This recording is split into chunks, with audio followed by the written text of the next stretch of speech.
Alright, what is going on everyone? Pi Studios here.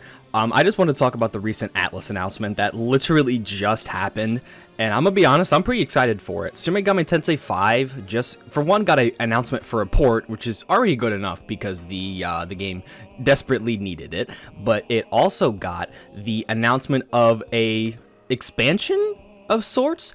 I can't really tell just yet, but I believe it's just like a wholly new storyline from what they're putting here in the trailer. For one, it looks really good, again, because it's not on the Switch anymore.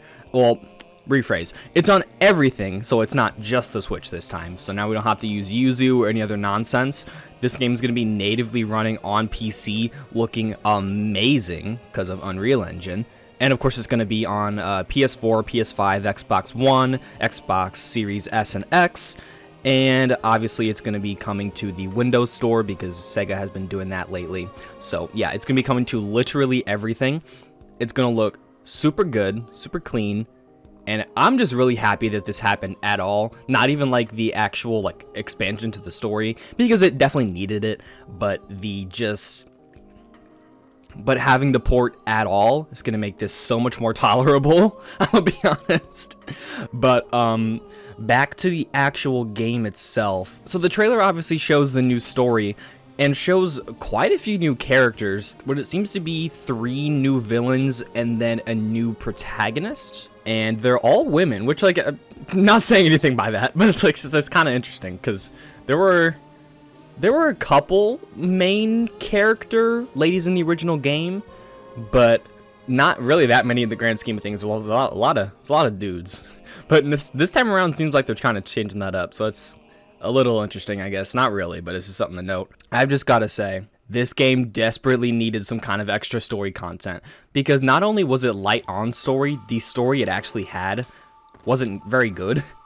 So having this extra story content is really going to help, as long as it's actually good. It needs to be actually good for it to even matter. Now, granted, people are going to buy the game anyway because it's SMT5 on PC and PS5 and Xbox, so of course, day one cop either way.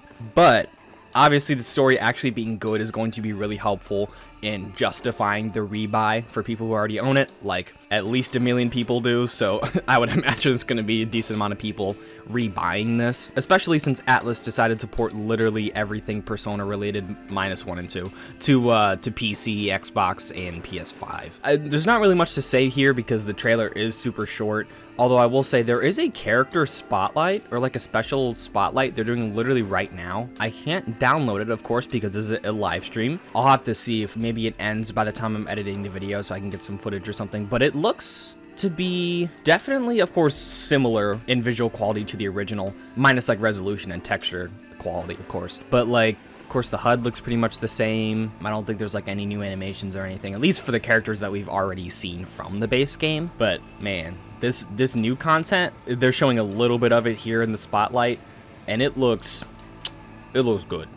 It looks good. I completely glossed over the release date too. The release date is June 21st of this year, which, like, isn't that a bit soon? Like, I'm not complaining, because I would obviously rather have the game sooner than later, but like, it seems like that's really soon. I don't know, man. Granted, SMT5 came out in 2021, so it's had some time to simmer in the oven, so I mean, that's fine. But like, we look at something like Persona 5 Royal, it also took around 2 years to come to other platforms, and that didn't even have any extra content. So, you know, I'll give it the benefit of the doubt that they were definitely on their grind set making this. Other than that, yeah, I'm extremely pleased with the announcement. The game looks good. Doesn't seem like it's been butchered in the port process like so many other Sega games. That's pretty much all I have to say. Also, new Monkey Ball. The new Monkey Ball looks goated.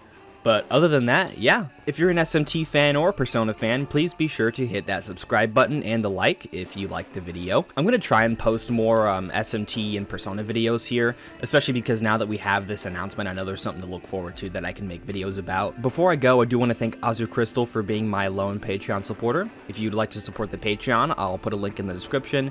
And if you don't want to do Patreon, I've also got YouTube memberships open. And yeah, that will be it from me. I will see you guys in the next video. Peace.